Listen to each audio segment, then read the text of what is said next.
flip map back to state 0. Right? Whichever state you start in, resolution means moving left on the map. And moving left on the map is a movement from dissociative states to associative states. Right?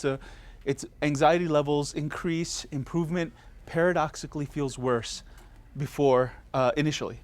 So here's what we mean by that. Right, so basically, let's take the example of somebody who's starting in state 4.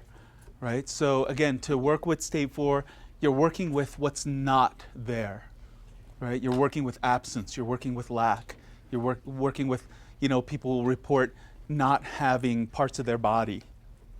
Right, they're in state 4, flat affect. So if you contain state 4, eventually what will happen is that their system will move to state 3. So in other words, they'll have this floaty, out-of-body, blank experience, which they'll be enjoying.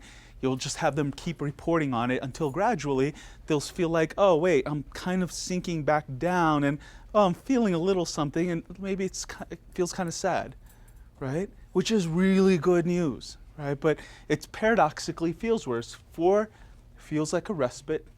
3 feels like depression. 3 feels like hopelessness. 3 feels like suicidality, right? Which is something we really do have to work with in the study. Right, so, but it's a movement from non-existence to existence, which is really pretty wonderful, right?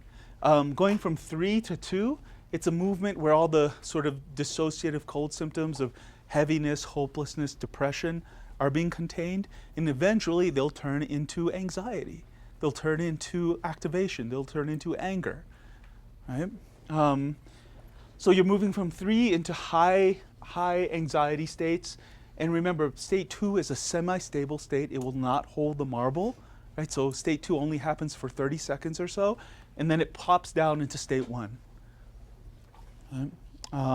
And sometimes it can also, because there's so much momentum, it can all go all the way down to 0, but that's the general trend, right? So movement from dissociation to association. And then finally, the final piece of this question of how do you resolve anxious charge, you allow for the completion of incomplete autonomic responses, right? And that's what we were seeing in that video. There's all this sort of, constriction and charge in the system. And there's a really interesting thing here, right? Because we used to refer to these as incomplete defensive responses, but it's not just that, right? We find that a person, when they're traumatized, they internalize the entire scene. They're not just taking in their role, but they're taking in the perpetration as well. And so what we find is that perpetration element is part of the reprocessing of trauma, and it can come out, it can be expressed through transference, right? Or here's the other way it can be expressed. I'll give you an example from my workings, so this is probably 4 or 5 years ago, and I was sitting around doing waves, and so, I wasn't focusing on anything. I was just seeing what would come up, right? And so, at one point, this would happen, right? My right side would get tight, my arm would get tight, and then this would happen. My hand would come up this way, and then turn into something like that, and then move closer and closer to my face. And as that would happen, I would become more and more terrified. And at some point, my jaw would get tight, and then get locked open, right, like this. And then something like this would happen, right? I'll do this from the side. It would be something like,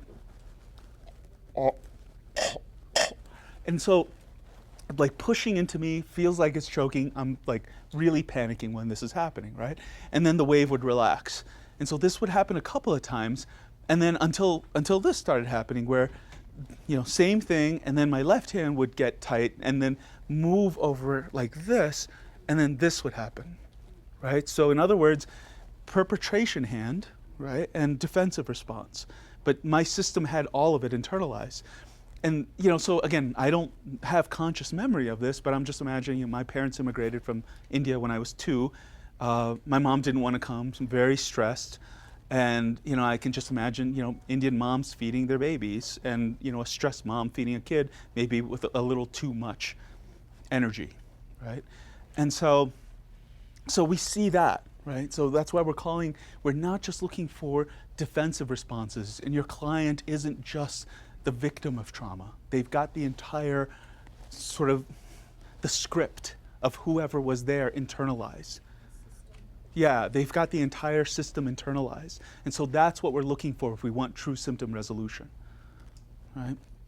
Another way that this looked is a client that I had would, she would be sort of squirming and legs would be kind of pushing away and things like that. And then at one point, her hand like kind of got, it's like that hand from Evil Dead, right? It like turns on you, and then it comes closer and closer, and then it was just kind of pinning her like this against the couch, right? And I asked her, I actually have this on film. But I asked her, what's her hand doing? And she said, it's keeping me still, right? And so again, it's like we've got the whole system internalized. Okay, and again, lastly, right? Again, we are looking to achieve a neutral, relaxed, responsive nervous system, right? If you have a nervous system in state 4, you're not neutral, you're not relaxed, you're not responsive to the world. You can't have a relationship from state 4, right? It's just this one response. Another way of saying that is experience the present moment more clearly versus through the lens of event memory. Right? Okay, we're going to skip clinical implications because there's a whole lot of them, and we're moving on to MDMA.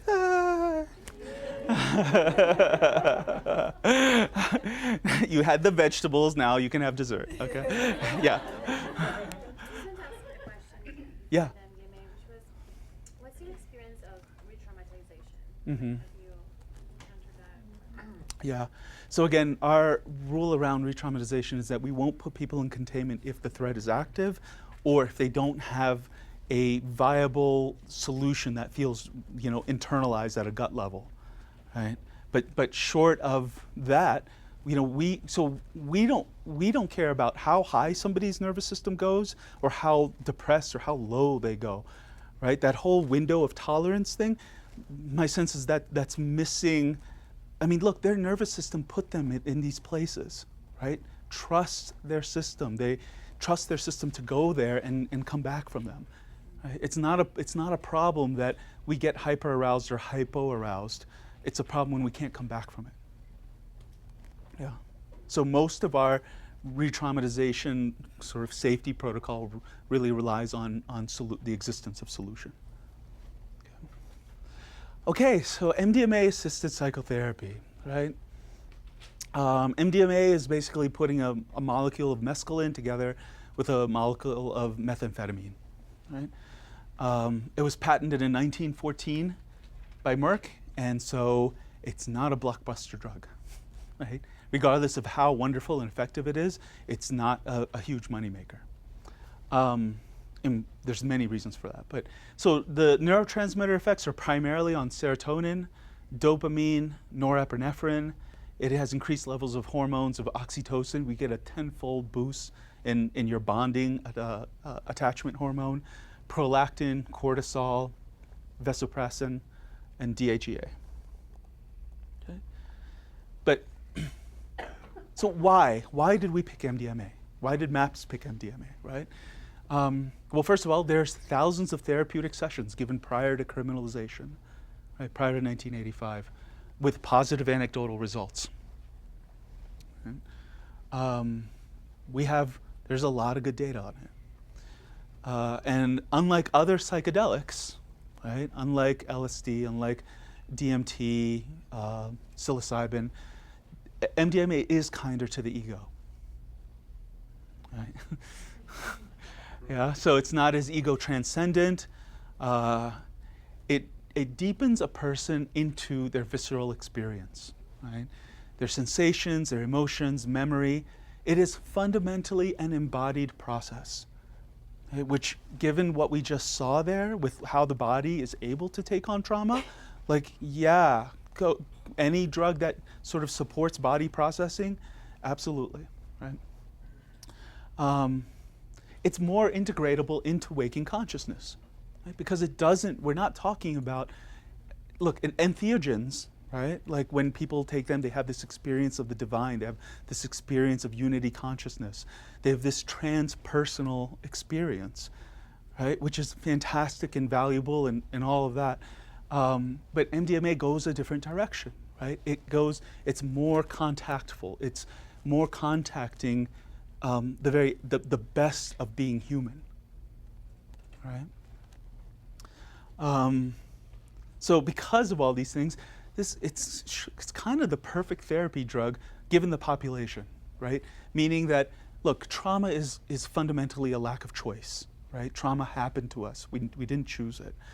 And so taking a substance that also takes away choice may be particularly difficult for this population, right? So when you tell people that, look, you know, it's an image that I use with it is that it's an insistent dance partner, right? It'll ask you to dance, it'll want you to dance, but you can say no to it.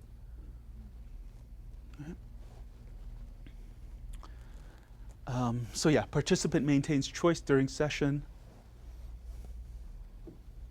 Okay, so let's talk about results, right? So first of all, I'll just say that we are wrapping up phase 2, so I can't tell you about the results specifically that we're getting in the Boulder trial, but these are trials that have completed that I can talk about. All right, so first of all, I want to compare with what's actually out there right now. All right, so there's only 2 medications that are approved for use with PTSD right now. One is Zoloft, the other one's Paxil. Right? And basically, the rules that the FDA has is that you only have to show clinical significance on 2 trials to be approved, right? And Zoloft had to go through 5 trials because 3 of them did not show clinical significance, 2 did. And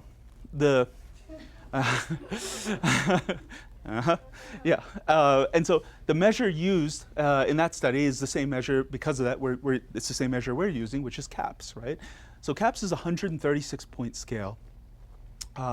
50 or above is clinically significant for chronic PTSD. Okay. So Zoloft scored 6 points lower than placebo on CAPS. Right? And the average CAPS score of that experiment was 73, and it gained approval by that. Yeah. So the lower the score, the better the result, because the higher the score, the greater PTSD response, or? Yeah, the lower the result, ultimately, the better the better.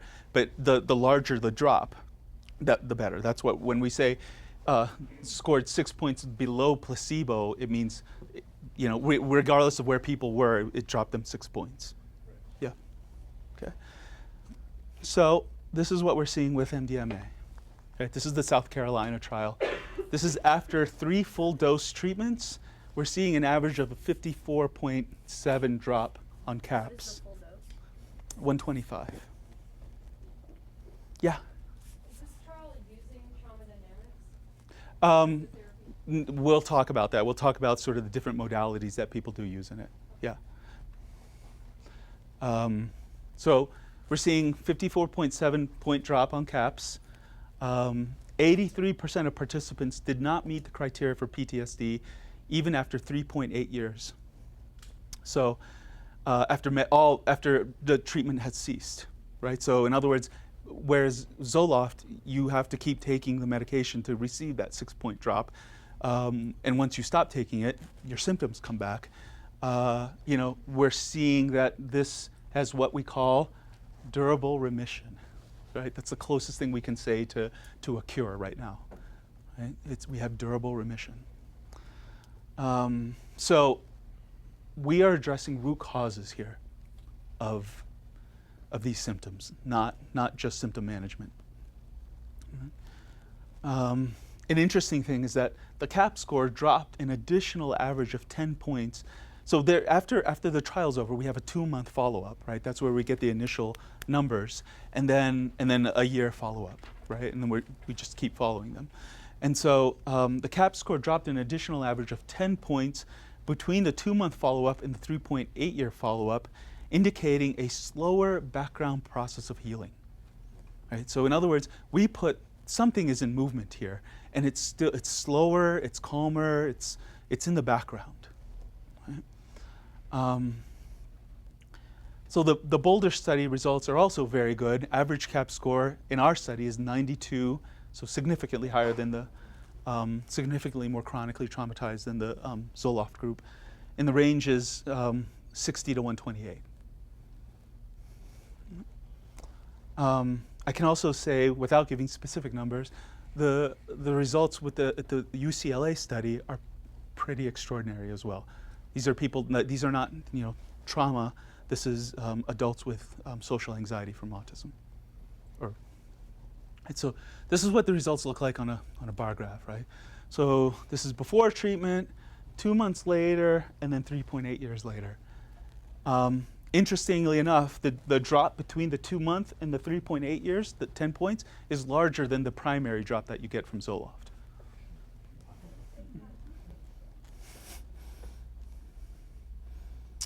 Okay. So this is a percent of subjects qualifying for a PTSD diagnosis. Obviously, before treatment, it's 100%. Right? This is MDMA-assisted psychotherapy.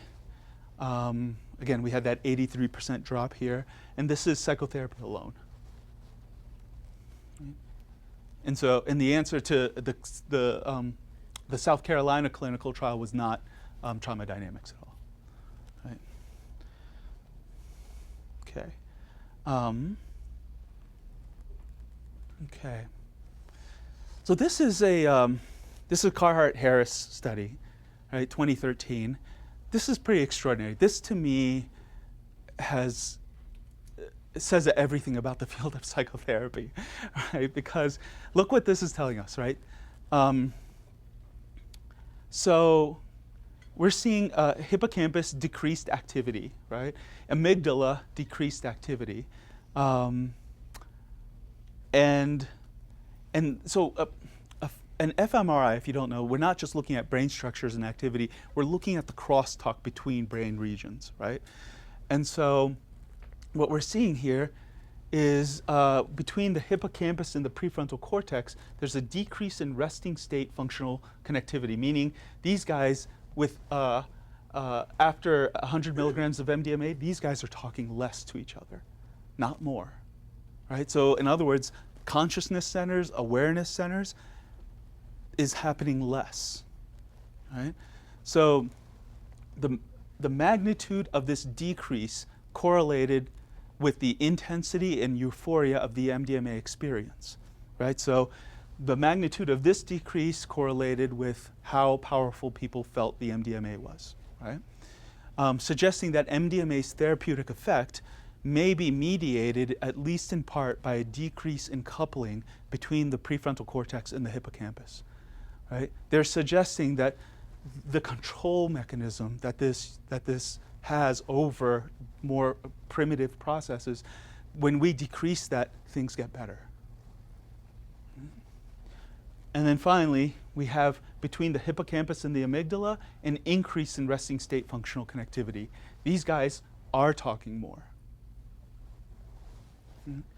So to me, when I see this slide, this is saying, like, look, this is a picture of bottom-up functioning, bottom-up process, right? This is saying primitive parts of your brain, when they get together, they can figure this out, right? It's when we get into the picture that things actually, we can inhibit it, right?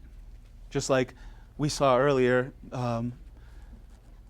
mammals come out of trauma states, their system just goes into these responses. Humans interrupt the process. Do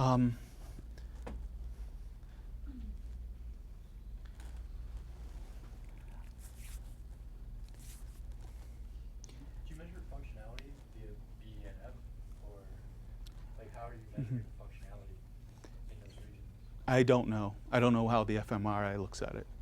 It's a good question. Yeah. Because I mean, ultimately, look at what we're trying to do in talk therapy, right? We're trying to sort of make everything conscious, become aware of everything, like really like good impulse, right? But the thing that we have that seems to have the greatest effect on working with trauma is not working in that direction. Right? This is not supporting talk therapy. And actually, one of the sort of the training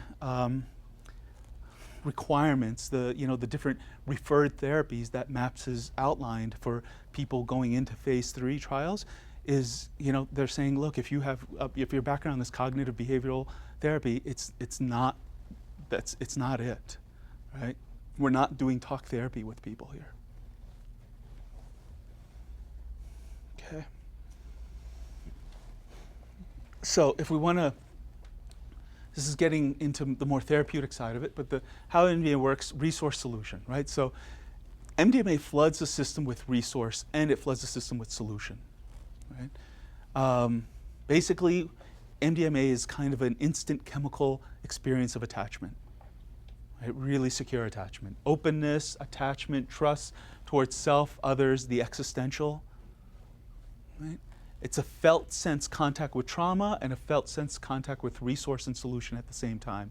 So in other words, it takes you to places you don't remember and gives you the vivid detail of what that experience was like. And it sounds like that would be hellish, right? Except for it takes you there with God at your back, right? It takes you there with a great deal of resourcing at your back, right? So it supports intimacy with one's own experience as good, even if it's difficult. Right? Those two things can exist at the same time, versus our duality that we normally have, that my experience is good if it feels good. Right? It's like, no, my experience is good, period. Right? What we find is that old coping mechanisms tend to begin to relax, tend to fall away. Right? So addictions, distractions, things that we had to do to make ourselves feel okay, people just, they seem to lose their grip. They're not as enticing to us anymore. So again, remember that image that we started with earlier, right? That there's a balance between trauma and resources. Most people coming into therapy, most people coming into the trials are heavy on the trauma side, light on the resourcing side, and this really works to balance that equation out. Right? And you may be saying to yourself, well, boy, it's chemical, right? So, like, how does that fit into it if it's not, quote, real, right? But the thing is that it doesn't matter, right? They still experience the world as profoundly resourcing in the process. Yeah. How do you differentiate between a side effect of MDMA and someone who might be, I don't know, like stomping their foot or might clench their jaw, but we know that these could also be side effects of MDMA. So how do you differentiate? Do you just say, try to steer away from that, or? How do you mean? I'm not following the question. Well, in the video that you showed us Mhm. earlier, you said that some people Oh, well, will use their coping mechanism. yeah, they'll loop or, yeah, Yeah, exactly. but sometimes MDMA can also have those side effects.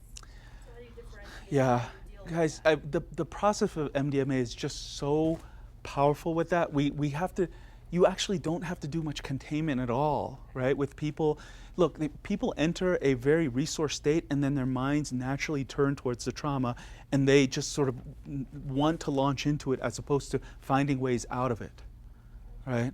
So we really don't have to do much of that containment process at all with people with MDMA. Yeah, yep. And then piggybacking on that, so part of the protocol is that, if somebody doesn't, they're in the middle of their MDMA session and after some period of time, if they don't turn their awareness to their trauma, we as the therapists are directed to guide them to it, right? And the thing is, we've never had to do that, right? It's just this, people get resourced and things that are wounded inside of them, they generally tend to look at it. So these are a couple of quotes from the people in the study. Every cell of my body is loved. Every cell of every being that has ever existed is loved. It's actually impossible to exist outside of it. Right? So that to me is the definition of resource. Right? That to me is like, wow, okay, you can feel it in your cells, right? I was surprised that I couldn't trust. This is new, that I could trust, sorry. This is new and it is from the work we did in the study. I am amazed that I am actually safe. I can more easily recognize safe people in the world as a safe place. Okay, so We're going to talk about these three major pathways here, right? And we've already touched a lot on the somatic processing one. There are different pathways that MDMA takes, right?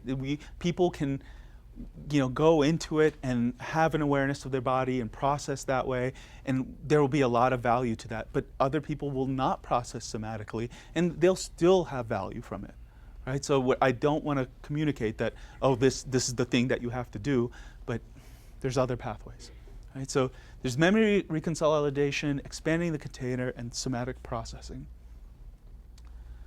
Let's talk about memory reconsolidation first. This is sort of the newest, biggest thing in the world of neuropsych around learning and how healing works, right? So the movement of experience from unstable short-term memory, right, what they call labile memory, to stable long-term memory is the process of consolidation. Yeah. The connections between groups of neurons, synapses, and proteins that store memory become fragile and subject to change when memories are recalled. This is why re-exposure works. Right? So basically, memory is held in the structure. Memory is held in the sort of the synapses, the bonds, the physical structuring of what's happening in the brain. And every time we remember something, it's a process of reconstruction, right? And so, hence, memories that have never been recalled are ironically the most stable and accurate ones. Right? So in other words, if you have a memory that just got put away in long-term memory and you haven't recalled it, and that is probably sort of the closest version of it to what actually happened. Right? And so reconsolidation is that new experiences merge with and modify existing memories, meaning you recall an event. As you recall it, the structure becomes more fragile, and if you're recalling that event in the context of a profound amount of connection, a profound sense of being loved and cared for, then that resource, it's going to make its way into the memory, and then it becomes reconsolidated, right? So MDMA's vivid, in-depth recall of trauma allows association with positive emotional experiences, sense of connection, solution as part of the reconsolidated memory, right? So they're just saying, look, you bring up the basis of all, like the ability to relearn things, the ability to have exposure therapy that alters experience is that. Right? Okay. So this is the second pathway, right? What we call expanding the container. This is just sort of more from our anecdotal experience in the study, right? So you can't see this very well, but this red circle is, we're saying, let that represent the traumatized self, right? The chronically traumatized self. So it's formed by traumatic experiences. It's typically locked in a state of defensive contraction and reactivity, very little ability to experience resource, trust, goodness, newness, new information. Remember, so when we're having that trauma response, that ability to say yes to new experiences, yes to people, to open and trust is really kind of not there, right? So what we're suggesting is this kind of thing happens with it, right? This is your traumatized self. This is all you know about the world. This is all you know about yourself. You have this psychedelic experience, and for this time being, it pops you out to here, right? So you've got the traumatized self, but you also have a larger experience of self, right? Experience of self, others, the world as good and non-threatening. It's a new universe with new rules to live in. And we're suggesting that even if you don't do anything to process the traumatized self here, you just have more landscape, you have more real estate to choose to live in, right? We find that just, yeah. Are you talking about like ongoing use? Mm-mm. Okay, this is just like This is with, single, like one day. Okay, yeah. so not like from a psychiatry standpoint, like this medication being given like over the course of 3 or 4 months, or okay. No, we can see this in one session, and and if we see this more over multiple sessions. but it's the same process, right? So again, we're just saying you can not do any core trauma therapy and you just have more options to live from.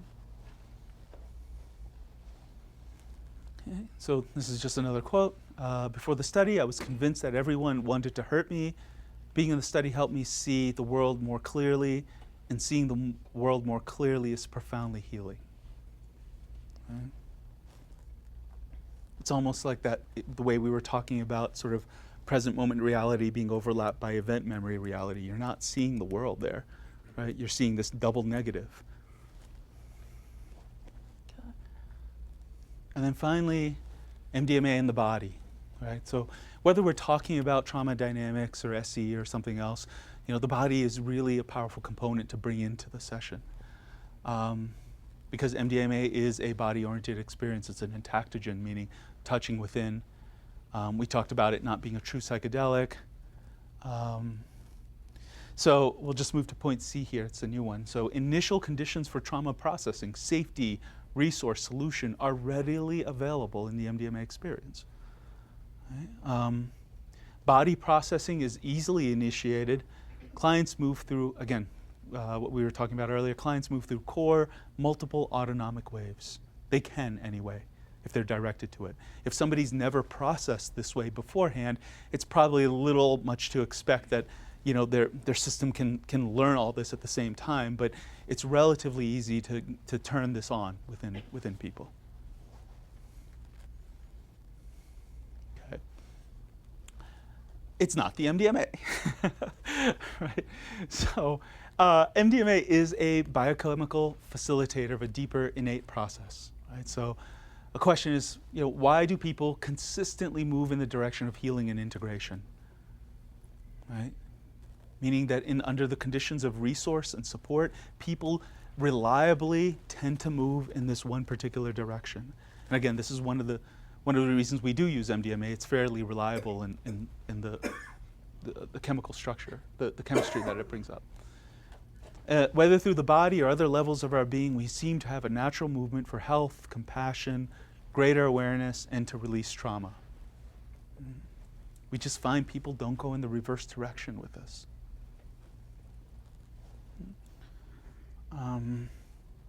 Let's talk about the risks of MDMA. Uncontrolled use, right? Ecstasy, Molly are not MDMA, right? What you can get on the street, maybe it is MDMA, maybe it's not. There's a nonprofit website called Arrowhead that will test samples for people. And there was some year, like 2012 or 2013 or something, where, you know, a significant amount of the samples that they received didn't have any MDMA in it at all. And granted, the only people that would send in samples are people that probably had bad experiences in the first place. Yeah. I'm a vice president of the Psychedelic Club over at CU Boulder. We do free substance testing for students. Oh, wow. And last year, 88% of the MDMA that we tested was not MDMA, it was actually meth. Wow. Wow. 88%. Oh. And this semester, like 40% of even the LSD that we test is not LSD, it's research chemical. Wow. That's amazing. Did everybody hear that? 88% of the samples tested locally had no MDMA in it. Okay. Or at least meth was, there was more meth in it than MDMA. Oh, okay. Got it. Yeah. Wow. Yeah. Dance Safe also does testing at like local electronic events. Oh, okay. Fantastic. I didn't realize they were allowed to do that. Yeah, on the bone I'm out of the loop on this stuff. I knew you could do that in Portugal. I didn't realize you could do that here. They have a four step, and I can tell you that there's only been like twice that I've seen anything come up close to MDMA. Really? Methadone, methylone, Uh-huh. everything. But I'm from Florida too, but it's all the same. It's all the same. Uh-huh. Yeah. You also have to be really careful because a lot of the test kits are built by the people who are actually selling it. So they'll make like methylene and like methadone very similar color to actually MDMA. So they go test it. Oh. It's purple, and it's like both of them are purple. Got it. And so they try to trick you with the test itself. Yeah. The Bump Police have a good test kit that is available online, and you can get it. the Bunk Police. Bunkpolice.com. Thank you. Yeah. I was just thinking, I was talking to my brother, and we were talking about how, like, several years back when, like, ecstasy was really big, Mhm. like, they were showing all those pictures of, like, holes in your brain. Yeah. And then they, like, he was saying they found those, like, not to be true. And I was just wondering, like, if you have any thoughts about that? Yeah. Those are, like, Well, it's worse that they found it to not be true. They found that the researcher who was doing that actually sort of was, and it was actually Rick Doblin at MAPS that really said, this doesn't make sense. And so Rick was just pushing to have more of the data and the background processes revealed. And it turned out that they weren't using MDMA at all. They were using something else, right? I just wanted to, like, Yeah. bring that in. Yeah. Wow, you guys are MDMA savvy. Okay. Serious acute toxicity can occur in recreational use. It's quite rare given millions of users. Right? Bringing up core trauma is best done in a therapeutic setting. Right? We're just talking about risk. We're talking about sort of people take this and it tends to bring up core trauma. And if you're out and not expecting that to happen, if you had no idea that there's this big blank spot of, abuse in childhood, and that starts to come up, it's going to freak you out. Right? So we can say that, in the clinical setting, we've alleviated all physical risks associated with MDMA. We're monitoring people, we're checking blood pressure, temperature. There's lots of, it's a solid medical check that people run through, and they're on while this is going on. So physical risks are non-existent. The only risks that people have are psychological in nature. Right? So again, bringing up core trauma is best done in therapy. Majority of ER visits related to anxiety. Right? When people go to the ER, it's usually because their anxiety is shooting up. From 2008 to 2012, there were 31 deaths related to ecstasy use, but only 7 had any detectable MDMA in their system, which supports what the numbers you were putting out. Moderate possibility for abuse. I'm a little mixed on even having that there, but so because we've given 1,000 plus clinical doses of MDMA in trial settings, we've had 0 addiction issues come out of that. And it's primarily because, this is not an escape, right? You can't get it. What's that? Is it because I can't get it? No, it's not because of that. It's because people, you'll see from the videos that it's a very difficult experience. Right? People, you guys seem like you probably have some experience. But when I'm describing this to therapist audiences outside of Boulder and outside, I'm sorry, I did not mean that as a thing. But I'm describing this to therapist audience that don't have that kind of experience with it, and there's no way to relate. When I'm talking about it, people usually think that, oh, it sounds like another pharmaceutical, or it sounds like, they'll say things like, oh, so it's kind of like getting drunk and then you get better. Right, kind of thing. I'm like, no, it's not like that at all. And but it's a very difficult process, and people don't take it lightly. People don't, say like, oh, I'm just going to have my therapeutic MDMA experience, because it is a frightening thing. Yeah. And because of what you were saying about addiction earlier and what has been studied, that it's perhaps something missing. And so you're using the MDMA in this cultural setting, and if we look at so many other cultures that use some kind of psychedelic, not everybody gets addicted because they have it in this kind of therapeutic way. And so Right. they're becoming fulfilled, and then given what you're saying about addiction, they wouldn't be at risk for it. So. Yeah, Gabor Mate talks a lot about this. He says that, look, First Nations people, there wasn't nearly the addiction levels that, and they've had these substances around for a very long time before we got here, and so this just context has a lot to do with it. Yeah, Oh, it was one adverse event, and great question. So we've only, of all the testing we've done, we had one person who had I forgot what, an arrhythmia. And so they had a heart condition that they didn't know about and nobody knew about, but we had them, we were monitoring them, and it just so happened that, Michael Mithoffer, who's running the South Carolina trial, who's a psychiatrist now, but he started as an ER doc. And so he was just able to see that and say, oh, there's something going on here, and just sort of call it, and they, took him to the hospital, but nothing, it was just all safety. Nothing actually happened to him.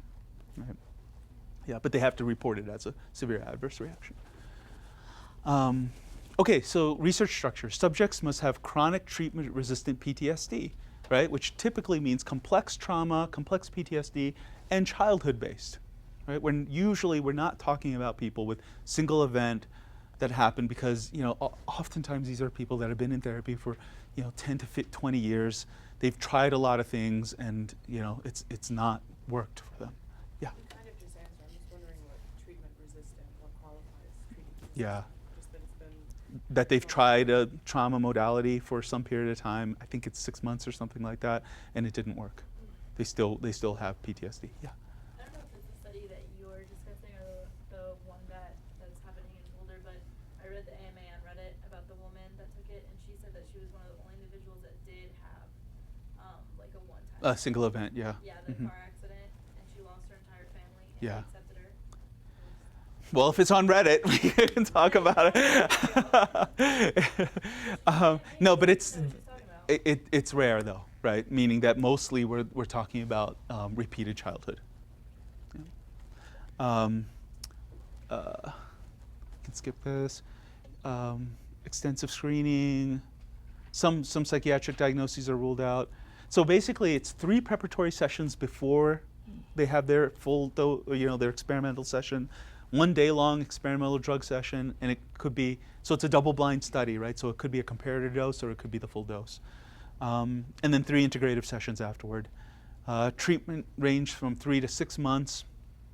And the treatment teams are 2 people right now, male and female, right? We set that up for transference purposes. I have a quick question. What psychiatric diagnoses are ruled out? We're right now, just to sort of help clear the pond, we're ruling out sort of, personality disorder, DID, psychosis, things like that. Yeah. So obviously PTSD can lead to chronic drug addiction. Yeah. Do you take a drug history of these people ahead of time? And did anyone have any experience with trying to use like street ecstasy? Yeah. And that's something I can't talk about right now, only because we don't want to fully publicize what the requirements are for being in the study. Right. But yes, we do look at that. Yeah. Yeah. Do you have any resources or talk briefly about if people are on, like let's say they're on Zoloft, Mm-hmm. and then they come and they want to do it. Mm-hmm. Is that Great question. Basically, people taper off of all medications. So with the numbers that you're seeing, with the results, these are people that are on typically a cocktail of medications, typically, right? The study requires them to taper off everything. okay, so they have to be completely off their medications before they do That's the right. MDMA. That's right, because we're measuring MDMA. We don't want to measure what other things are doing here. And plus then run into maybe the interference Yeah, or whatever. exactly. Yeah, and it's not a good idea to take an SSRI with something like MDMA that boosts serotonin that much, right? Yeah. Yeah. So what if in the past you took psychedelics, maybe it was real MDMA, maybe it was mushrooms, Mhm. but the experience was not good? Yeah. Or Yeah. traumatizing, Mhm. or you just had like a history of use, like how does that influence the MDMA experience Mhm. in the clinical setting?